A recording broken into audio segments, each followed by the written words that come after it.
Hi hello everyone welcome to our YouTube channel. This is film cassette.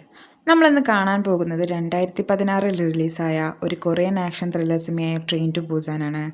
ഇതൊരു survival movie കൂടിയാണ്. Zombie ആക്രമണത്തിൽ നിന്ന് തൻ്റെ മകളെ രക്ഷിക്കാൻ ശ്രമിക്കുന്ന ഒരച്ഛൻ്റെ കഥ. ഇതിലെ പ്രധാന കഥാപാത്രങ്ങളായിട്ട് അഭിനയിച്ചിട്ടുള്ളത് നമ്മുടെ സ്വന്തം ഡോൺലി ആൻഡ് ഗോംവു. അപ്പം നമുക്ക് സിനിമയിലേക്ക് കടക്കാം. ഈ സിനിമയുടെ തുടക്കത്തിൽ നമ്മളെ കാണിക്കുന്നത് പോലീസ് ചെക്ക് പോയിന്റിലേക്ക് വരുന്ന ഒരു ട്രക്ക് വണ്ടിയെ കാണിച്ചാണ്. അതിലെ ഡ്രൈവർ പോലീസുകാരനോട് ചോദിക്കുന്നുണ്ട്, ഇവിടെ പിന്നെയും വല്ല അസുഖം വന്നോന്ന്. അപ്പോൾ പോലീസ് പറയുന്നുണ്ട്, ഇല്ല, ഇവിടെ അടുത്തുള്ള ഒരു കമ്പനിയിൽ ലീക്കേജ് ഉണ്ട്, അതിനാലാണെന്ന്. ഇതെല്ലാം കേട്ട് ഡ്രൈവർ അവിടെ നിന്നും വണ്ടിയെടുത്ത് പോകുന്നു. ഈ സമയത്താണ് ഡ്രൈവർക്കൊരു കോൾ വരുന്നത്. അത് കേട്ട് കോൾ എടുക്കാൻ പോയതും പെട്ടെന്ന് ആളുടെ വണ്ടി എന്തിനെയോ ഇടിക്കുന്നു. എന്താണെന്നറിയാൻ വേണ്ടി അയാൾ ഇറങ്ങിച്ചെന്ന് നോക്കുമ്പോഴോ അതൊരു മാനായിരിക്കും. ഇന്ന് താൻ ആരെയാണാവോ കണി കണ്ടത് എന്നും പറഞ്ഞ് അയാൾ വണ്ടിയെല്ലാം പരിശോധിച്ച് അവിടെ നിന്ന് പോകുന്നു. വണ്ടി പോയതും മാനിനെ ചെറുതായി ജീവൻ വയ്ക്കുന്നു. അത് പെട്ടെന്ന് ചാടി എഴുന്നേൽക്കുന്നു. അതിനെന്തൊക്കെയോ വ്യത്യസ്തതയുള്ള പോലെ കണ്ണിൻ്റെ എല്ലാം നിറം മാറിയിരിക്കുന്നു. ഈ സീൻ അവിടെ കഴിഞ്ഞ് അടുത്ത സീനിൽ കാണിക്കുന്നത് നായകനായ സിയോക്കിനെയാണ്. അയാൾ ഒരു കമ്പനിയിലെ ഫണ്ട് മാനേജറായി ജോലി ചെയ്യുകയാണ്. എപ്പോഴും തൻ്റെ ജോലിക്കാണ് മുൻഗണന. അതുകൊണ്ട് തന്നെ ഭാര്യയുമായി പിരിഞ്ഞ് മകളും അമ്മയായി ഫ്ലാറ്റിലാണ് താമസിക്കുന്നത്. അങ്ങനെ ജോലിയെല്ലാം കഴിഞ്ഞ് വീട്ടിൽ വന്ന സിയോക്കിനെ മകളുടെ റൂമിലേക്ക് പോകുന്നു. മകളുടെ പേര് സുവാന എന്നാണ്. ഈ സമയത്താണ് സുവാന അമ്മയുടെ അടുത്ത് സംസാരിക്കുകയായിരിക്കും. അച്ഛനില്ലെങ്കിലും ഞാൻ നാളെ പൂസാനിലേക്ക് വരും, അമ്മ എന്നെ വന്ന് കൊണ്ടുപോകണം എന്ന് പറയുന്നു. അപ്പോഴാണ് സിയോക്ക് ഡോറിൽ മുട്ടുന്നത്. അപ്പോൾ പെട്ടെന്ന് സുവാന കോൾ കട്ട് ചെയ്യുന്നു. സിയോക്ക് തൻ്റെ മകളുടെ ബർത്ത്ഡേക്ക് വാങ്ങിയ ഗിഫ്റ്റ് എടുത്തു കൊടുക്കുന്നു. പക്ഷെ മകൾക്ക് അത്ര സന്തോഷമായില്ല. ഇത് കണ്ട് സിയോക്ക് ചോദിക്കുന്നുണ്ട്, നിനക്ക് സമ്മാനം ഇഷ്ടമായില്ലേ എന്ന്. അപ്പോൾ സുവാന ടേബിളിലേക്ക് നോക്കുന്നു. കഴിഞ്ഞ തവണ വാങ്ങി തന്ന അതേ സമ്മാനമായിരിക്കും. ഇത് കണ്ട സിയോക്ക് ചോദിക്കുന്നുണ്ട്, നിനക്ക് എന്താണ് വേണ്ടതെന്ന്. അപ്പോൾ സുവാന പറയുന്നുണ്ട്, നമുക്ക് നാളെ ബൂസാനിലേക്ക് പോകാം, നമുക്ക് അമ്മയെ കാണാമെന്ന്. പക്ഷെ സിയോക്കിന് അതിനത്ര താല്പര്യമില്ലായിരുന്നു. പക്ഷെ മകളുടെ സന്തോഷത്തിന് വേണ്ടി പോകാമെന്ന് പറയുന്നു. പിന്നീട് ഡ്രസ്സ് മാറിക്കൊണ്ടിരിക്കുന്ന സിയോക്കിനോട് അമ്മ പറയുന്നുണ്ട്, നിങ്ങൾ നാളെ ബൂസാനിലേക്ക് പോകാൻ തീരുമാനിച്ചത് നന്നായെന്നും അവിടെ കുറച്ച് ദിവസം താമസിച്ച് നിങ്ങളുടെ പ്രശ്നങ്ങളെല്ലാം മാറ്റാമെന്നും. എന്നിട്ട് ഇന്ന് സൊവാനയുടെ സ്കൂളിൽ നടന്ന ഒരു പ്രോഗ്രാമിൻ്റെ വീഡിയോയും കാണിച്ചു കൊടുക്കുന്നു. അതിൽ അവൾ നന്നായി പാടുന്നുണ്ട്. പക്ഷേ പാട്ട് പകുതി വെച്ച് നിർത്തുന്നു. ഇത് കാണുമ്പോഴാണ് സുവാനയുടെ വിഷമം സിയോക്കിന് മനസ്സിലാകുന്നത്. അതുകൊണ്ട് തന്നെ മകളുടെ ആഗ്രഹം സാധിക്കാനായി ബൂസാനിലേക്ക് പോകാൻ എന്ന് തീരുമാനിക്കുന്നു. റെയിൽവേ സ്റ്റേഷനിലേക്ക് പോയിക്കൊണ്ടിരിക്കുമ്പോഴാണ് സിയോ സുവാനയോട് ചോദിക്കുന്നത്, എന്തുകൊണ്ടാണ് പാട്ട് പകുതി വെച്ച് നിർത്തിയതെന്ന്. ഇത് കേട്ട് സുവാന ചോദിക്കുന്നുണ്ട്, ഇതൊക്കെ എങ്ങനെ അച്ഛൻ അറിയാമെന്ന്. സിയോക്ക് പറയുന്നു, നിൻ്റെ അടുത്തില്ലെങ്കിലും ഞാൻ നിന്നെ ശ്രദ്ധിക്കുന്നുണ്ടെന്ന്. അപ്പോഴാണ് അവരുടെ മുൻപിലൂടെ ഒരുപാട് ഫയർ എഞ്ചിനുകളും പോലീസും വേഗത്തിൽ പോകുന്നത് കാണുന്നത്. അപ്പോൾ സിയോക്ക് പറയുന്നുണ്ട്, ഇവിടെ എന്തൊക്കെയോ പറ്റിയിട്ടുണ്ടെന്ന്. അങ്ങനെ രണ്ടുപേരും കൂടി റെയിൽവേ സ്റ്റേഷനിലേക്ക് വന്നിരിക്കുകയാണ്. ഇതുപോലെ രണ്ട് സഹോദരിമാരെയും ഒരു ബേസ്ബോൾ ടീമിനെയും നമ്മളെ കാണിക്കുന്നുണ്ട്. അതിലെ ബേസ്ബോൾ ടീമിലെ മിന്നു എന്ന പേരുള്ള പെണ്ണിന് ആ ടീമിലുള്ള മിൻ എന്ന പയ്യനെ ഇഷ്ടമാണ്. എന്നാൽ അവൻ അവളെ മൈൻഡാക്കുന്നില്ല. അങ്ങനെ ട്രെയിൻ പുറപ്പെടുന്ന സമയത്താണ് സ്റ്റേഷൻ മാസ്റ്ററെ കാണാതെ ദേഹത്തെല്ലാം മുറിവായ ഒരു സ്ത്രീ ട്രെയിനിലേക്ക് ഓടി കയറുന്നത്. ട്രെയിൻ മൂവായതും സ്റ്റേഷൻ മാസ്റ്ററുടെ ദേഹത്തേക്ക് ആരോ വീഴുന്നത് സുവാന കാണുന്നു. ഇത് പറയാൻ സിയോക്കിനെ നോക്കിയതും അയാൾ ഉറക്കത്തിലായിരിക്കും. പിന്നീട് കാണിക്കുന്നത് ട്രെയിനിലേക്ക് ഓടി കയറിയ സ്ത്രീ വാഷ്റൂമിൽ ഒളിച്ചിരിക്കുന്നതാണ്. വേദന സഹിക്കാൻ പറ്റുന്നില്ലെന്നും തൻ്റെ ശരീരത്തിൽ എന്തൊക്കെയോ സംഭവിക്കുന്നുണ്ടെന്നും പറഞ്ഞ് ആ സ്ത്രീ കരഞ്ഞ് കാലിലെയെല്ലാം മുറിവ് കെട്ടിവെക്കുന്നു. ഇതേ സമയം ഒരു ബിസിനസ്സുകാരൻ ട്രെയിനിലെ സ്റ്റാഫിൻ്റെ അടുത്ത് പറയുന്നുണ്ട്, വാഷ്റൂമിൽ ആരോ ഉണ്ടെന്നും ആളെ കാണാൻ ഭയങ്കര വ്യത്യസ്തനാണെന്നും തങ്ങളൊന്ന് വന്ന് ചെക്ക് ചെയ്യാനും. സ്റ്റാഫ് വാഷ്റൂമിൻ്റെ അടുത്ത് ചെന്ന് ഒരുപാട് തവണ വിളിക്കുന്നുണ്ട്. പക്ഷെ പ്രതികരണമില്ല. അപ്പോഴാണ് സുവാനയും അങ്ങോട്ടേക്ക് വരുന്നത്. ഇതേ സമയം വാഷ്റൂമിൻ്റെ ഡോർ ഓപ്പൺ ആകുന്നു. അതിലൊരു ഭിക്ഷക്കാരനായിരിക്കും. അയാൾ പറയുന്നുണ്ട്, എല്ലാവർക്കും എന്തോ പറ്റിയിട്ടുണ്ട്, നമ്മളെല്ലാം മരിക്കുമെന്ന്. ഇതൊന്നും കാര്യമാക്കാതെ അവിടെ നിന്ന് എല്ലാവരും പോകുന്നു. പിന്നീട് കാണിക്കുന്നത് ആ മുറിവുകളുള്ള സ്ത്രീ കമ്പാർട്ട്മെൻറ്റിലൂടെ നടക്കുന്നതാണ്. നടന്ന് ആ സ്ത്രീ ഒരു സ്ഥലത്ത് കുഴഞ്ഞു വീഴുന്നു. ഇതേ സമയം സുവാന ബാത്റൂമിലേക്ക് പോകാൻ വന്നതായിരിക്കും. അവിടെയാണെങ്കിൽ നമ്മുടെ ഡോൺലി വൈഫിനെ കാത്തു നിൽക്കുന്നുണ്ടാകും. ഡോൺലി സുവാനയോട് പറയുന്നുണ്ട്, തൻ്റെ ഭാര്യ പ്രഗ്നൻ്റ് ആണെന്നും അവൾ വരാൻ സമയമെടുക്കും, നീ വേറെ ബാത്റൂമിലേക്ക് പൊക്കോളാനും. ഇത് കേട്ട് സുവാന അവിടെ നിന്ന് പോകുന്നു. പിന്നീട് കാണിക്കുന്നത് ഒരു റെയിൽവേ സ്റ്റാഫ് വീണ് കിടക്കുന്ന സ്ത്രീയെ കാണുന്നതാണ്. അവർ വേഗം മറ്റു സ്റ്റാഫിനെ വിളിച്ചറിയിക്കുന്നു. ഇതേ സമയം കണ്ണു തുറക്കുന്ന സിയോക്കിനെ സുവാനയെ കാണാതെ പേടിക്കുന്നു. അപ്പോഴാണ് അവൻ്റെ ഫോണിലേക്ക് ഒരു കോൾ വരുന്നത്. അത് അവൻ്റെ മാനേജർ കിമ്മായിരിക്കും. നമ്മൾ വിചാരിക്കുന്നത് പോലെയല്ല, ഇത് നമുക്ക് കൈകാര്യം ചെയ്യാൻ കഴിയില്ല, എനിക്ക് പേടിയാകുമെന്നൊക്കെ പറയുന്നുണ്ട്. പക്ഷേ സിയോ താൻ പിന്നെ വിളിക്കാമെന്നും പറഞ്ഞ് ഫോൺ കട്ട് ചെയ്ത് സുവാനയെ തിരഞ്ഞു പോകുന്നു. പിന്നീട് കാണിക്കുന്നത് കുഴഞ്ഞു വീണ സ്ത്രീ പെട്ടെന്ന് എണീക്കുകയും റെയിൽവേ സ്റ്റാഫിനെ ആക്രമിക്കുകയും ചെയ്യുന്നതാണ്. പരസ്പരം ആക്രമിച്ച് ഇവർ രണ്ടുപേരും ബേസ്ബോൾ ടീമുള്ള കമ്പാർട്ട്മെൻറ്റിലേക്കാണ് വരുന്നത്. ഒരു നിമിഷം എല്ലാവരും അവിടെ എന്താണ് സംഭവിക്കുന്നതെന്നറിയാതെ പകച്ചു നിൽക്കുന്നു. അപ്പോഴാണ് സോംബികളായി മാറിയ രണ്ടുപേരെയും എല്ലാവരെയും ആക്രമിക്കാൻ തുടങ്ങുന്നത്. അവിടെയുള്ള പകുതി പേരും സോംബികളാകുന്നു. ഇതൊന്നും അറിയാതെ സിയോക് സുവാനയെ തിരഞ്ഞു നടക്കുന്നു. ഇതിനിടെയാണ് സിയോക് അവിടേക്ക് എല്ലാവരും ഓടി വരുന്നത് കാണുന്നത്. ഇത് കണ്ട സിയോക് പേടിക്കുന്നു. അപ്പോഴാണ് സുവാനയും വാഷ്റൂമിൽ നിന്നിറങ്ങി വരുന്നത്. ആൾക്കാരെല്ലാം പേടിച്ചോടുന്നുണ്ട്. പക്ഷെ എന്തിനാണെന്ന് മാത്രം ആർക്കും അറിയുന്നില്ല. അപ്പോഴാണ് കഴുത്തിൽ സോംബിയുടെ കടിയേറ്റ് ഒരാൾ ഓടി വരുന്നത് കാണിക്കുന്നത്. അതിന് പിന്നാലെ സോംബികളും. ഇവ ബോഗിയിലുണ്ടായവരെ എല്ലാം കടിക്കാൻ തുടങ്ങുന്നു. ഇതിനിടെ സിയോക് സുവാനയെ എടുത്ത് അവിടെ നിന്ന് ഓടുന്നു. ഇപ്പോൾ ട്രെയിനിലെ പകുതി പേരെയും സോംബികളായി മാറിയിട്ടുണ്ട്. ഇതേ സമയം ഇതൊന്നും അറിയാതെ ഡോൺലി വൈഫിനെ കാത്ത് വാഷ്റൂമിൻ്റെ പുറത്ത് നിൽക്കുകയാണ്. വൈഫ് പുറത്തിറങ്ങിയതും സോംബി ഒരാളെ ആക്രമിക്കുന്നതാണ് കാണുന്നത്. അത് കണ്ട് സോംബിയാണെന്നറിയാതെ വൈഫ് ഡോൺലിയോട് പറയുന്നുണ്ട് അവരെ പോയി പിടിച്ചു മാറ്റാൻ. അതുപോലെ ഡോൺലിയും പിടിച്ചു മാറ്റുന്നു. പക്ഷേ സോംബി ഡോൺലിയെ കടിക്കാൻ നോക്കുന്നു. പക്ഷേ ഡോൺലി അതിനെ വാഷ്റൂമിലിട്ട് പൂട്ടുന്നു. ഇതിന് പിന്നാലെ മറ്റു സോംബികളും വരുന്നത് കണ്ട് ഡോൺലിയും വൈഫ് അവിടെ നിന്ന് അടുത്ത ബോഗിയിലേക്ക് ഓടുന്നു. ഇതേ സമയം സിയോക് സുവാനയെയും കൊണ്ട് വൈറസ് അഫക്റ്റഡ് അല്ലാത്ത ബോഗിയിലേക്ക് എത്തുന്നു. എന്നിട്ട് അവിടുത്തെ ഡോർ ക്ലോസ് ചെയ്യാൻ ശ്രമിക്കുന്നു. സിയോക് അപ്പോഴാണ് ഡോൺലിയും വൈഫും വരുന്നത് കാണുന്നത്. പക്ഷേ സിയോക് ഡോർ തുറക്കുന്നില്ല. സുവാന പറയുന്നുണ്ട് അവരെ എനിക്കറിയാം, ഡോർ തുറക്കുക എന്നൊക്കെ. പക്ഷേ സിയോക് അത് കേൾക്കുന്നില്ല. പക്ഷെ പിന്നീട് സിയോക്ക് മനസ്സിലാക്കുന്നുണ്ട് അവർ സോംബികളല്ല എന്ന്. അപ്പോൾ വേഗം ഡോറ് തുറക്കുന്നു. ബോഗിയിലേക്ക് കയറിയ ഡോളി ചോദിക്കുന്നുണ്ട് ഈ ഡോർ എങ്ങനെ അടയ്ക്കുമെന്ന്. സിയോക്ക് പറയുന്നുണ്ട് അവർക്ക് ഡോറ് തുറക്കാൻ അറിയില്ല എന്ന്. ഇത് കേട്ട് ഡോളി കൈയെടുക്കുന്നു. നമ്മളെ കാണുമ്പോഴാണ് അവർക്ക് പ്രശ്നമെന്ന് തോന്നുന്നു. ഇത് കേട്ട് ഡോളിയുടെ വൈഫ് ബോട്ടിലിലെ വെള്ളമെടുത്ത് ഡോറിലേക്ക് ഒഴിക്കുന്നു. എന്നിട്ട് ന്യൂസ് പേപ്പർ വെച്ച് ഒട്ടിക്കുന്നു. ഇതിൽ പിന്നീട് ബോഗിയിലെ ബഹളം പെട്ടെന്ന് നിൽക്കുന്നു. അല്പസമയത്തിന് ശേഷം ഡോൺലി സിയോക്കിനോട് ചോദിക്കുന്നുണ്ട് നീ എന്താ തെറ്റ് ചെയ്തിട്ട് സോറി പറയാതെ നിൽക്കുന്നതെന്ന്. അപ്പോൾ സിയോക്ക് തിരിച്ചു ചോദിക്കുന്നുണ്ട് അതെന്തിനാണെന്ന്. നിനക്കറിയില്ലേ, ഞങ്ങൾ വരുന്നതിന് മുന്നേ നീ എന്തിനാണ് ഡോർ അടച്ചത്? നിങ്ങൾ മാത്രമല്ല പ്രശ്നത്തിൽ, നിങ്ങൾ അങ്ങനെ വിചാരിക്കരുത് എന്ന് തിരിച്ച് സിയോക്ക് മറുപടി പറയുന്നു. ഇത് കേട്ട് ഡോൺലി സിയോക്കിൻ്റെ കോളറിൽ കയറി പിടിക്കുന്നു. നിന്നോടൊന്നും സംസാരിച്ചിട്ട് കാര്യമില്ല, നിന്നെ ആ സോംബികൾക്ക് ഇട്ടുകൊടുക്കണം. മതി, ഒന്ന് നിർത്ത്, എല്ലാവരും പേടിച്ചിരിക്കുക. ഇതൊക്കെ പറഞ്ഞ് ഡോൺലിയുടെ വൈഫ് അവനെ സമാധാനിപ്പിക്കുന്നു. അപ്പോഴാണ് ട്രെയിനിൽ ഒരു അനൗൺസ്മെൻറ്റ് കേൾക്കുന്നത്. ഇവിടുത്തെ അവസ്ഥ വളരെ മോശമാണെന്നും അടുത്ത സ്റ്റേഷനിൽ ട്രെയിൻ നിർത്തില്ല എന്നൊക്കെ പറയുന്നു. എല്ലാവരും ഇപ്പോൾ ഉള്ള സ്ഥലത്ത് തന്നെ ഭദ്രമായി ഇരിക്കുക. ഇതേ സമയത്ത് സിയോക്കിന് അവൻ്റെ അമ്മയുടെ കോൾ വരുന്നു. നീ എപ്പോഴാണ് ബൂസാനിലെത്തുന്നത്? നിനക്ക് കുഴപ്പമൊന്നുമില്ലല്ലോ. നീ ബിസിനസ്സിൻ്റെ പിന്നാലെ പോയി മോളെ ശ്രദ്ധിക്കാതിരിക്കരുത്. അവളെ എനിക്ക് ഒരുപാട് ഇഷ്ടമാണ്, പക്ഷെ അവൾക്ക് അവളുടെ അമ്മയാണ് ഇഷ്ടം. ഇതൊക്കെ പറയുന്നത് കേൾക്കുമ്പോൾ സിയോക്കിനൊന്നും മനസ്സിലാകുന്നില്ല. പിന്നീട് അവരുടെ സൗണ്ട് നിലയ്ക്കുന്നു. ഇതേ സമയം ട്രെയിൻ ഒരു സ്റ്റേഷനിലൂടെ കടന്നു പോകുന്നു. അവിടെ എല്ലാവരും സോംബികളായി മാറിയിട്ടുണ്ട്. ഇതെല്ലാം കണ്ട് ട്രെയിനുള്ളിലെ ആളുകൾ പേടിക്കുന്നു. പിന്നീട് ഒരു ന്യൂസാണ് കാണിക്കുന്നത്. നാട്ടിൽ എല്ലാ സ്ഥലത്തും ഒരു വൈറസ് പടർന്നിട്ടുണ്ട്. പിന്നീടൊരു ന്യൂസ് വോയിസ് ഓവറാണ് കേൾപ്പിക്കുന്നത്. നാട്ടിൽ എല്ലാ സ്ഥലത്തും ഒരു വൈറസ് പടർന്നിട്ടുണ്ട്. കുറേ ജനങ്ങൾ ഇത് ബാധിച്ച് മരിക്കുന്നു. അതിനാൽ പലയിടത്തും സുരക്ഷാ സൈന്യം ഇറങ്ങിയിട്ടുണ്ട്. ഇതെല്ലാം കൊണ്ട് ആരും വീട്ടിൽ നിന്ന് ഇറങ്ങരുതെന്ന് പറയുന്നു. ഇതേ സമയം വീണ്ടും ട്രെയിനിൽ ഒരു അനൗൺസ്മെൻറ്റ് കേൾക്കുന്നു. ദേജോൺ ആണ് ലാസ്റ്റ് സ്റ്റേഷൻ. അവിടെ ട്രെയിൻ നിൽക്കും. അവിടെ സുരക്ഷാ സൈന്യമുണ്ട്. എല്ലാവരും സ്റ്റേഷൻ എത്തിയാൽ ട്രെയിൻ വിട്ടിറങ്ങണം. ഇത് കേട്ട് സിയോക്ക് തൻ്റെ സുഹൃത്തിനെ വിളിക്കാൻ സുവാനയെ ഒരു സ്ഥലത്ത് നിർത്തി പോകുന്നു. ഈ നേരത്ത് സുവാനയോട് ഡോൺലി ചോദിക്കുന്നുണ്ട് ഇത് നിൻ്റെ അച്ഛൻ തന്നെയാണോ? അയാൾക്ക് എന്താ ജോലി എന്നൊക്കെ. സുവാന പറയുന്നുണ്ട് ഇത് തൻ്റെ അച്ഛൻ തന്നെയാണ്. ആൾക്ക് ഒരു കമ്പനിയിലെ ഫണ്ട് മാനേജറായി ജോലി ചെയ്യുകയാണെന്ന്. ഇത് കേട്ട് ഡോൺലിയുടെ വൈഫ് സുവാനയ്ക്കൊരു മിഠായി കൊടുത്തിട്ട് ഇതാണ് എൻ്റെ സ്ലീപ്പി കഴിക്കുന്നതെന്ന് പറയുന്നു. അപ്പോൾ സുവാന ചോദിക്കുന്നുണ്ട് കുട്ടിയുടെ പേര് സ്ലീപ്പി എന്നാണോന്ന്. അല്ല, അത് വെറുതെ വിളിക്കുന്നതാണ്. ഇതുവരെ അവൻ്റെ അച്ഛൻ ഇവനൊരു പേര് പോലും ഇട്ടിട്ടില്ല എന്നൊക്കെ വൈഫ് പറയുന്നു.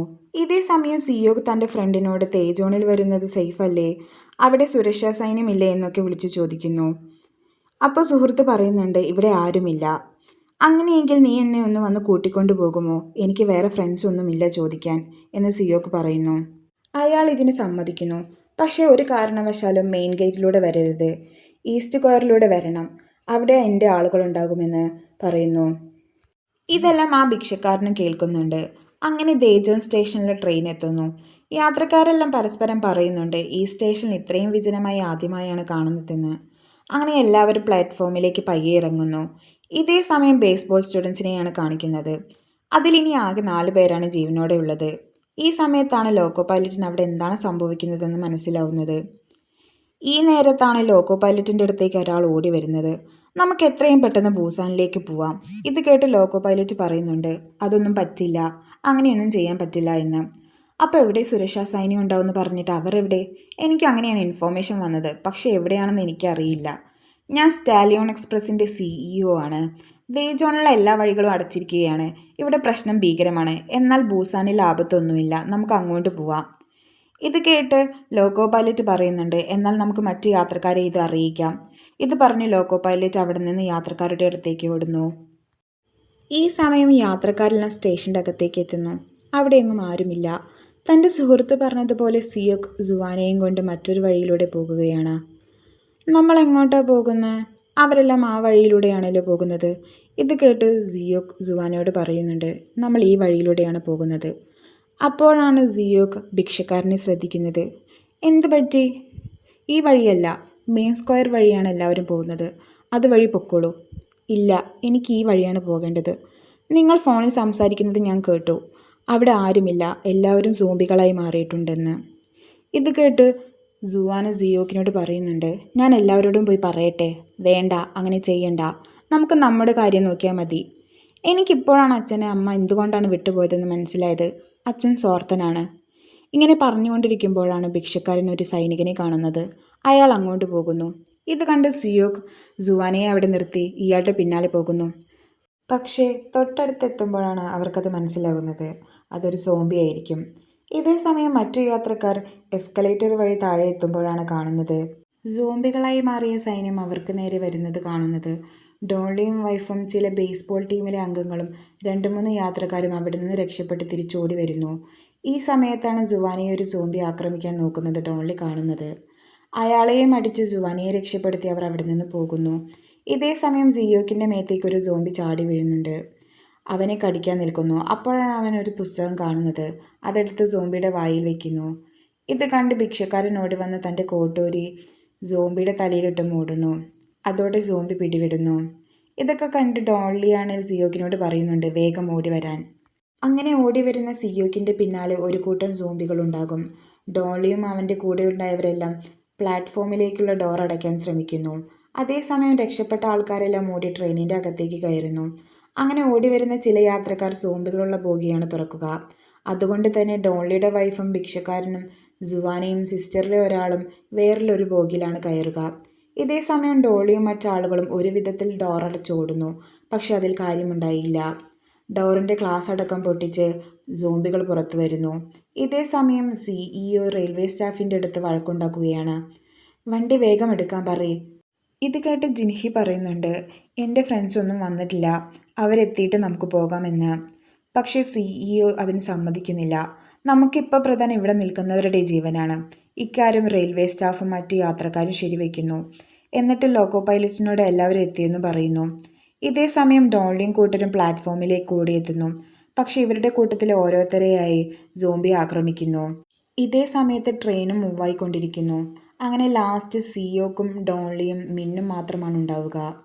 ഒരു വിധത്തിൽ ഇവർ 3 പേരും ട്രെയിനിൽ കയറുന്നു. ട്രെയിനിൽ കയറിയവരെല്ലാം വ്യത്യസ്ത ബോഗികളിലാണുള്ളത്. ഡോൺലിയുടെ വൈഫും കൂട്ടരും കയറിയ ബോഗിയിൽ സോംബികളുണ്ട്. ഒരു ചെറിയ ശബ്ദം മതി, അതോടെ സോംബികൾ അവരുടെ അടുത്തേക്ക് വരും. അപ്പോഴാണ് അവർ ഒരു വാഷ്റൂം കാണുന്നത്. ഇവർ അതിൽ കയറുന്നു. ഇതേ സമയം ഡോൺലിക്ക് അവൻ്റെ വൈഫിൻ്റെ കോൾ വരുന്നു. നിങ്ങൾ എവിടെയാണ്? ഞങ്ങൾ 13-ാം നമ്പർ ബോഗിയിലെ വാഷ്റൂമിനാണുള്ളത്. ഞങ്ങൾക്കെല്ലാം പേടിയാകുന്നു, ഞങ്ങളെ വന്ന് രക്ഷിക്ക്. ഇതും പറഞ്ഞ് കോൾ കട്ടാവുന്നു. ഡോൺലി സിയോക്കിനോടായി പറയുന്നുണ്ട് നിൻ്റെ മകളും എൻ്റെ വൈഫുമൊക്കെ 13-ാം നമ്പർ ബോഗിയിലാണുള്ളതെന്ന്. ഇത് കേട്ട് മിൻ പറയുന്നുണ്ട് കുറച്ച് പേർ 15-ാം നമ്പർ ബോഗിയിലാണെന്ന്. അങ്ങനെ അവർ അവിടേക്ക് പോകാൻ തീരുമാനിക്കുന്നു. ഞാൻ മുന്നിൽ പോകാം, മിൻ നീ എൻ്റെ പിന്നിൽ. അതിന് പിന്നിൽ സിയോക്ക്. നമുക്ക് 4 ബോഗികൾ കടന്നാൽ അവരുടെ അടുത്തേക്ക് എത്താം. അങ്ങനെ 3 പേരും പോവാനായി തയ്യാറായി. പിന്നീട് അങ്ങോട്ട് കാണിക്കുന്നത് 3 പേരും തങ്ങളുടേതായ സ്റ്റൈലിൽ സോംബികളെ എടുത്തടിക്കുന്നതാണ്. അങ്ങനെ ഒരു വിധത്തിൽ അവർ അടുത്ത ബോഗിയിലെത്തുന്നു.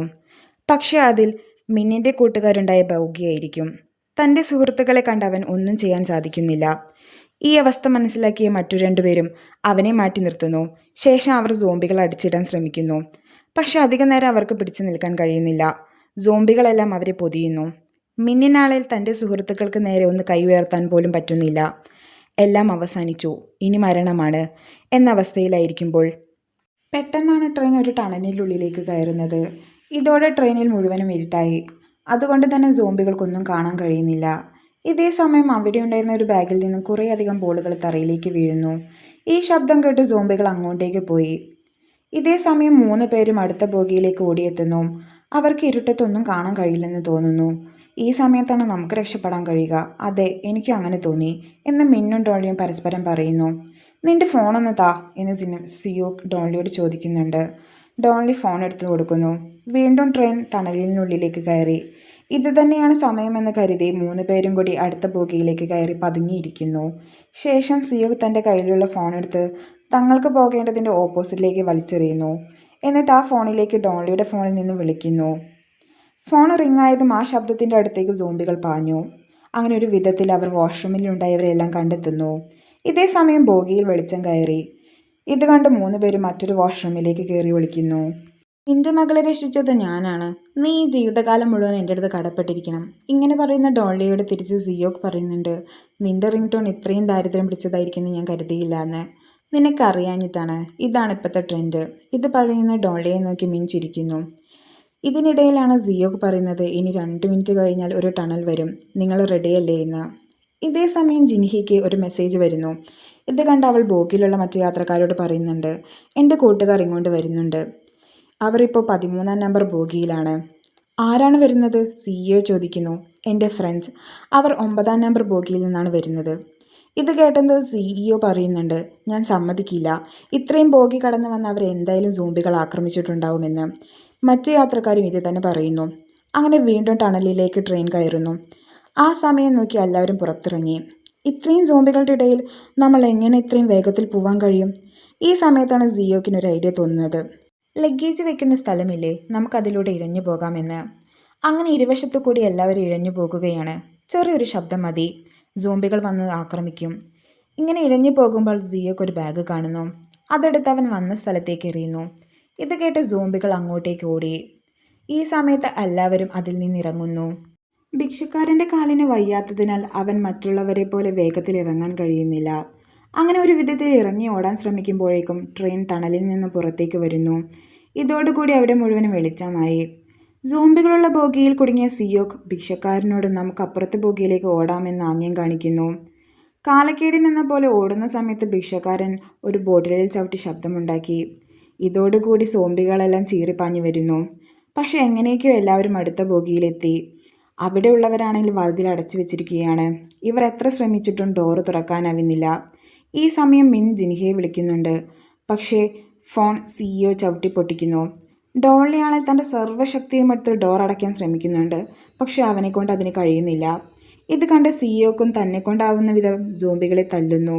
എടാ, ഒന്ന് വേഗം ഡോറ് തുറക്കാൻ നോക്ക്, ഞാൻ എത്ര ശ്രമിച്ചിട്ടും എന്നെക്കൊണ്ട് കഴിയുന്നില്ല. എന്നാൽ നീ ആ ഡോറ് തല്ലി പൊട്ടിക്ക്, ഡോളി മിന്നിനോട് നിർദ്ദേശിക്കുന്നു. ഇങ്ങനെയെല്ലാം നടന്നുകൊണ്ടിരിക്കുമ്പോഴാണ് ഒരു സോംബി ഡോളിയുടെ കയ്യിൽ കടിക്കുന്നത്. ഇത് കണ്ട് സിയോക്ക് ആകെ പകച്ചു നിൽക്കുന്നു. കറക്റ്റ് ടൈമിന് മിൻ ഡോറിൻ്റെ ഗ്ലാസ് പൊട്ടിച്ച് അപ്പുറത്തെ ഭാഗത്തേക്ക് ഓടി. ഇത് കണ്ട് സിയോക്ക് ആ ഭാഗത്തെ ഡോർ അടയ്ക്കാൻ നോക്കുന്നു.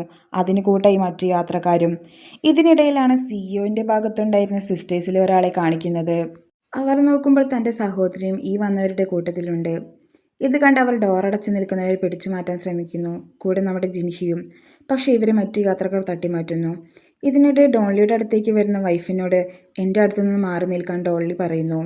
ഇത് കേട്ടതോടുകൂടി അവൾ ഉറക്കെ കരയാൻ തുടങ്ങി. എല്ലാ വിഷമവും ഉള്ളിലൊതുക്കി ഡോളി സിയോക്കിനോട് തൻ്റെ ഭാര്യയെ കൂട്ടി അവിടെ നിന്ന് പോകാൻ പറയുന്നു. പക്ഷേ സിയോക്ക് വിസമ്മതിക്കുന്നു. നിന്നോട് ഞാൻ കെഞ്ചി ചോദിക്കുകയാണ്, നീ അവളെ ഇവിടെ നിന്ന് കൊണ്ടുപോ. ഇത് കേട്ടതോടുകൂടി സിയോക്ക് അവരെ കൊണ്ടുപോകുന്നു. ഇവർ പോകുന്നതിനിടയിൽ ഡോളി ഉറക്കെ വിളിച്ച് പറയുന്നുണ്ട്, യൂൻസോ, നമ്മുടെ കുട്ടിയുടെ പേര്.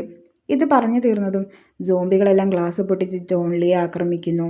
പക്ഷെ ഡോൺലി അവന് പറ്റുന്ന വിധത്തിൽ അവരെ തടഞ്ഞു നിർത്തുന്നു. അതേസമയം സിഇഒ ഇപ്പോഴും വാതിൽ തുറക്കാൻ സമ്മതിക്കുന്നില്ല. പക്ഷേ സിഇഒക്കും ഭിക്ഷക്കാരനും മിന്നും കൂടി ആഞ്ഞു ശ്രമിക്കുന്നു.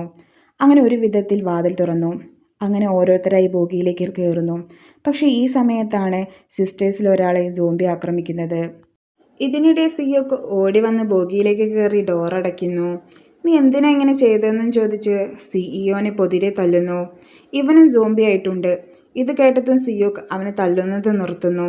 അപ്പോൾ സിഇഒ മറ്റു യാത്രക്കാരോട് ഇവൻ സോംബിയാണെന്നും ഇവൻ്റെ കണ്ണിന് മാറ്റമുണ്ടെന്നും ഇവിടെ നിന്നാൽ നമ്മുടെ ജീവനാണ് അപകടമെന്നും പറയുന്നു. ഇത് കേട്ട് മറ്റു യാത്രക്കാരെല്ലാം കൂടെ അവിടേക്ക് വന്നവരെ അടുത്ത ബോഗിയിലേക്ക് മാറ്റുന്നു. പിന്നീട് കാണിക്കുന്നത് തൻ്റെ സിസ്റ്ററെ പറ്റി ചിന്തിച്ചിരിക്കുന്ന ആ ലേഡിയെയാണ്. തൻ്റെ സഹോദരിയെ സോംബി കടിക്കാൻ കാരണം ഈ ബോഗിയിലുള്ളവരാണ്. എപ്പോഴും മറ്റുള്ളവരെ മാത്രം സ്നേഹിക്കുകയും സംരക്ഷിക്കുകയും ചെയ്യുന്ന തൻ്റെ സഹോദരിക്ക് ഈ അവസ്ഥ വരാൻ കാരണം ഇവിടെയുള്ള സെൽഫിഷായ മനുഷ്യരാണ്. ഇതും പറഞ്ഞ് ലേഡി ആ ഡോറിൻ്റെ അടുത്തേക്ക് ചെല്ലുന്നു. എന്നിട്ട് തൻ്റെ സഹോദരിയെ നോക്കി നീ ഇല്ലാതെ എനിക്ക് ജീവിക്കാൻ കഴിയില്ല എന്ന് പറയുന്നു. ഇതെല്ലാം സിഇഒ കാണുന്നുണ്ട്. നീ എന്താ അവിടെ കാണിക്കുന്നതെന്നും പറഞ്ഞ് അയാൾ എണീറ്റതും ആ ലേഡി ഡോറ് തുറക്കുന്നു. സോംബികളെല്ലാം ആ ബോഗിയിലേക്ക് ഇടിച്ചു കയറി വന്ന് അവിടെയുണ്ടായിരുന്നവരെയെല്ലാം കടിക്കാൻ തുടങ്ങി. ഇത് സിയോക്കും അവൻ്റെ കൂടെയുള്ളവരും കാണുന്നുണ്ട്. അങ്ങനെ ഇതേ സമയം ട്രെയിൻ ബൂസാനിലേക്ക് കടക്കുന്നു. ലോക്കോ പൈലറ്റ് കൺട്രോൾ റൂമിൽ വിളിച്ച് താൻ വരുന്നുണ്ടെന്ന് അറിയിക്കുന്നു. പക്ഷെ തിരിച്ച് പ്രതികരണമൊന്നുമില്ല. പിന്നീട് ട്രെയിനിലുള്ളവരെയാണ് കാണിക്കുന്നത്. എല്ലാവർക്കും ഒരു തരം മരവിപ്പാണ്. ഇതിനിടയിൽ സിയോക്ക് സുവാനയുടെ കൈ പിടിച്ച് ഇന്ന് എൻ്റെ മോളുടെ പിറന്നാളല്ലേ, എന്തൊക്കെ വന്നാലും നിന്റെ അമ്മയുടെ അടുത്തേക്ക് എത്തിക്കുക എന്ന് പറയുന്നു. ഇത് കേട്ട് സുവാന സിയോക്കിനോട് അവന് പേടിയായോ എന്ന് ചോദിക്കുന്നു. അതെ, ഞാൻ നല്ല പേടിച്ചു പോയി. എനിക്കും അങ്ങനെയാണ്. ഇനി ഒരിക്കലും അച്ഛനെ കാണാൻ കഴിയില്ല എന്ന് കരുതി. ഞാൻ അച്ഛന് വേണ്ടിയാണ് ആ പാട്ട് പാടിയത്. അതുകൊണ്ടാണ് എനിക്കത് മുഴുവൻ പാടാൻ കഴിയാഞ്ഞത്. ഇതും പറഞ്ഞവർ പരസ്പരം നോക്കുന്നു. അടുത്ത സീനിൽ കാണിക്കുന്നത് സിയോക്ക് വാഷ്റൂമിൽ നിന്ന് ആരെയോ കോൾ ചെയ്യുന്നതാണ്. പക്ഷെ ആ കോൾ കണക്റ്റ് ആവുന്നില്ല. ഇതേ സമയം സിയോക്കിൻ്റെ മാനേജർ കിം വിളിക്കും. നിങ്ങൾ ബൂസാനിലേക്ക് എത്തിയോ?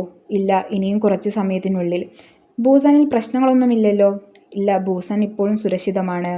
അപ്പോഴാണ് കിം പറയുന്നത്, നമ്മുടെ ഒരു പ്രൊജക്റ്റ് കൊണ്ടാണ് ഇങ്ങനെയെല്ലാം നടന്നതെന്നും പക്ഷെ നമ്മുടെ ഭാഗത്ത് ഒരു തെറ്റുമില്ല. അവർ പറഞ്ഞത് നമ്മൾ ചെയ്തു, അത്രമാത്രം. എൻ്റെ ഭാഗത്ത് എന്തെങ്കിലും തെറ്റുണ്ടോ സാർ? ഇതും പറഞ്ഞ് അവൻ കരയാൻ തുടങ്ങി. സിയോക്ക് ഇല്ല എന്ന് പറഞ്ഞ് സമാധാനിപ്പിക്കുന്നു. ഇത് കേട്ടതും കിം ഫോൺ കട്ട് ചെയ്യുന്നു. ഇതിനെല്ലാം കാരണം തങ്ങളുടെ പ്രൊജക്റ്റാണെന്ന് അറിഞ്ഞവൻ തകർന്നു പോകുന്നു. ഇതിനിടെ പെട്ടെന്ന് ലോക്കോ പൈലറ്റ് വണ്ടി നിർത്തി. പാളത്തിൽ ചില പ്രശ്നങ്ങളുള്ളതിനാൽ ഈസ്റ്റ് ലെഗോ സ്റ്റേഷനിൽ ട്രെയിൻ നിർത്തുവാണെന്നും നമ്മുടെ അടുത്ത് തന്നെ പാസഞ്ചർ ട്രെയിൻ ഉണ്ടെന്നും അതിൽ കയറി രക്ഷപ്പെടാം, വൈറസ് അഫക്റ്റഡ് അല്ലാത്തവർ അങ്ങോട്ടേക്ക് വരുമെന്നും പറഞ്ഞ് അയാൾ ട്രെയിൻ വിട്ടിറങ്ങുന്നു. ഇതെല്ലാം സോംബികളിൽ നിന്ന് രക്ഷപ്പെട്ട് വാഷ്റൂമിൽ ഒളിച്ചിരിക്കുന്ന സിഇഒയും റെയിൽവേ സ്റ്റാഫും കേൾക്കുന്നുണ്ട്. ലോക്കോ പൈലറ്റ് പാസഞ്ചർ ട്രെയിനിൽ കയറി നോക്കുമ്പോൾ അതിലെല്ലാം സോംബികളാവും. അവിടെ നിന്ന് അയാൾ ട്രെയിനിൻ്റെ എൻജിനുകൾ പാർക്ക് ചെയ്ത സ്ഥലത്തേക്ക് പോകുന്നു. ഇതേ സമയം ബൂസാൻ സേഫ് ആണെന്നും നമുക്ക് അവിടേക്ക് എന്തായാലും എത്തണമെന്നും സിയോക്ക് മറ്റുള്ളവരോടായി പറയുന്നു. അങ്ങനെ എല്ലാവരും ട്രെയിനിൽ വിട്ടിറങ്ങി. ഇതേ സമയം ലോക്കോ പൈലറ്റ് ഒരു എൻജിൻ കണ്ടെത്തുന്നു. സോംബികളൊന്നും ഇല്ല എന്ന് ഉറപ്പുവരുത്തി അയാൾ എൻജിൻ സ്റ്റാർട്ട് ചെയ്യുന്നു. വാഷ്റൂമിലുണ്ടായിരുന്ന സിഇഒ ഡോറ് ചെറുതായി തുറന്ന് പുറത്തേക്ക് നോക്കുന്നു. അയാൾ സോംബികളെ കാണുന്നുണ്ട്. പക്ഷേ സ്റ്റാഫ് ചോദിക്കുമ്പോൾ അവിടെ ആരുമില്ല എന്നും താൻ ആദ്യം ഇറങ്ങുമെന്നും ആവശ്യപ്പെടുന്നു. ഇയാളെ വിശ്വസിച്ച് സ്റ്റാഫ് ഡോറ് തുറന്ന് ഇറങ്ങിയതും സിഇഒ അയാളെ സോംബികൾക്ക് മുന്നിലേക്ക് ഇട്ടുകൊടുക്കുന്നു. എന്നിട്ട് അയാൾ അവിടെ നിന്ന് ഓടി രക്ഷപ്പെടുന്നു. എന്നാൽ അയാളുടെ പിറകിൽ സോംബികളുണ്ട്. ഇതേ സമയമാണ് ലോക്കോ പൈലറ്റ് ഒരു കാഴ്ച കാണുന്നത്. അടുത്ത ട്രെയിൻ പാളത്തിലൂടെ കത്തിപ്പിടിച്ചൊരു ട്രെയിൻ സ്പീഡിൽ വരുന്നത്. തങ്ങൾക്ക് പോകാനുള്ള ഒരു വഴി കണ്ടുപിടിച്ച് മിന്നും ജിൻഹേയും സിയോക്കിനോടും മറ്റുള്ളവരോടും പറയുന്നുണ്ട്. പക്ഷേ കാലക്കേടിനെന്ന പോലെ സ്പീഡിൽ വരുന്ന ട്രെയിൻ ഇവരുടെ അടുത്തുണ്ടായിരുന്ന ഒരു ട്രെയിനിൽ വന്നിടിക്കുന്നു. ഇതോടെ ആ ട്രെയിൻ സിയോക്കും കൂട്ടരും നിന്ന സ്ഥലത്തേക്ക് മറിഞ്ഞു വീഴുന്നു. മിന്നും ജിൻഹേയും നോക്കുമ്പോൾ സിയോക്കും കൂട്ടരും നിന്ന സ്ഥലത്ത് ട്രെയിനാവും ഉണ്ടാവുക. ഇല്ല, ഇങ്ങനെ സംഭവിക്കില്ല എന്നും പറഞ്ഞ് ജിൻഹെ കരയുന്നു. ഇനി നമ്മളിവിടെ നിന്നിട്ട് കാര്യമില്ല എന്നും പറഞ്ഞ് മിൻ അവളെ കൊണ്ട് അടുത്ത ട്രെയിനിലേക്ക് കയറി അപ്പുറത്തേക്ക് കടക്കാൻ നോക്കുന്നു. എന്നാൽ ഇവർക്ക് അതിൻ്റെ ഡോർ തുറക്കാൻ കഴിയില്ല. അപ്പോഴാണ് മിൻ അവിടെ കണ്ട ഒരു എമർജൻസി ഹാമർ എടുത്ത് ഡോറിൻ്റെ ചില്ലടിച്ച് പൊട്ടിക്കാൻ ശ്രമിക്കുന്നത്. ഇതേ സമയം സിഇഒ അവിടേക്ക് ഓടിക്കയറുകയും ജിൻഹയെ തൻ്റെ പിറകിൽ വരുന്ന സോംബിക്ക് ഇട്ടുകൊടുക്കുകയും ചെയ്യുന്നു. സോംബി ജിൻഹയെ കടിക്കുന്നത് കാണുന്ന മിൻ അവളെ രക്ഷപ്പെടുത്താനായി സോംബിയെ തല്ലി താഴെയിട്ട് ഡോർ അടയ്ക്കുന്നു. ഇതിനിടെ സിഇഒ അവിടെയുണ്ടായിരുന്ന ഗ്ലാസ് തല്ലിപ്പൊട്ടിച്ച് രക്ഷപ്പെടുന്നു. പക്ഷെ മിന്നാളെ സോംബി കടിച്ച് ജിൻഹയെ കെട്ടിപ്പിടിച്ച് എന്നോട് ക്ഷമിക്കൂ എന്ന് പറഞ്ഞ് കരയുന്നു. അപ്പോഴേക്കും സോംബിയായി മാറി ജിൻഹെ അവനെ കടിക്കുന്നു. അടുത്ത സീനിൽ കാണിക്കുന്നത് ബോധം പോയ സിയോക്കിനെ വിളിച്ചെണീപ്പിക്കുന്ന സുവാനയെയാണ്. സിയോക്ക് എണീറ്റതും കാണുന്നത് തങ്ങളുടെ മേലേക്ക് വീഴാൻ നിൽക്കുന്ന ട്രെയിനിനെ. അതിലാണെങ്കിൽ ഒരു പടയ്ക്ക് സോംബികളും. ആ സമയത്താണ് ലോക്കോ പൈലറ്റ് എഞ്ചിനിലിരുന്ന് തൻ്റെ ചുറ്റുമുള്ള കാഴ്ച കാണുന്നത്. ഇവിടെ എന്തൊക്കെയാണ് ഈ സംഭവിക്കുന്നത് എന്നും പറഞ്ഞിരിക്കുമ്പോഴാണ് CEO ഓടി വരുന്നത് കാണുന്നത്. വേഗം ഓടിവാ എന്ന് വിളിച്ചു പറയുന്നുണ്ട്. പക്ഷെ അതിനിടയിൽ CEOന്റെ കാൽ ഇരുമ്പിൽ തട്ടി താഴെ വീഴുന്നു. ഇത് കണ്ട് രക്ഷപ്പെടുത്താൻ ലോക്കോ പൈലറ്റ് ചെല്ലുന്നു. പക്ഷെ CEO അയാളെ പിടിച്ച് തൻ്റെ പിറകിൽ വരുന്ന സോംബികൾക്ക് ഇട്ടുകൊടുക്കുന്നു. എന്നിട്ട് അവിടെ നിന്ന് എണീറ്റ് എഞ്ചിനിലേക്ക് ഓടിക്കയറുന്നു. അതേ സമയത്താണ് സിയോക് ട്രെയിനിൻ്റെ ഇടയിലുള്ള ഒരു വിടവ് കാണുന്നത്. ആ വിടവിലൂടെ സിയോക് അപ്പുറത്തേക്ക് എത്തുന്നു. ശേഷം സിയോക് സുവാനയോട് അതിലൂടെ ഇഴഞ്ഞു വരാൻ പറയുന്നുണ്ട്. അപ്പോഴാണ് ട്രെയിനിൻ്റെ ഡീസൽ ടാങ്ക് പൊട്ടി ആ വിടവുള്ള ഭാഗത്തേക്ക് വീഴുന്നത്. സിയോക് സർവ്വശക്തിയുമെടുത്ത് ടാങ്ക് മാറ്റാൻ നോക്കുന്നുണ്ട്. ഈ സമയത്ത് സോംബികൾ ട്രെയിനിൻ്റെ ഗ്ലാസ് പൊട്ടിച്ച് പുറത്തേക്ക് വരുന്നു. ഇത് കണ്ട് ഭിക്ഷക്കാരൻ ഓടിച്ചെന്ന് സോംബികളെ തടയുന്നുണ്ട്. അങ്ങനെ സിയോക് ടാങ്ക് മാറ്റി അവരെ പുറത്തെടുക്കുന്നു. പക്ഷേ പാവം ഭിക്ഷക്കാരൻ സോംബികളുടെ കടിയേറ്റ് മരിക്കുന്നു. ഇതിനിടെ സിയോക് ഡോൺലിയുടെ വൈഫിനെയും സുവാനയെയും എടുത്ത് ഓടുന്നു.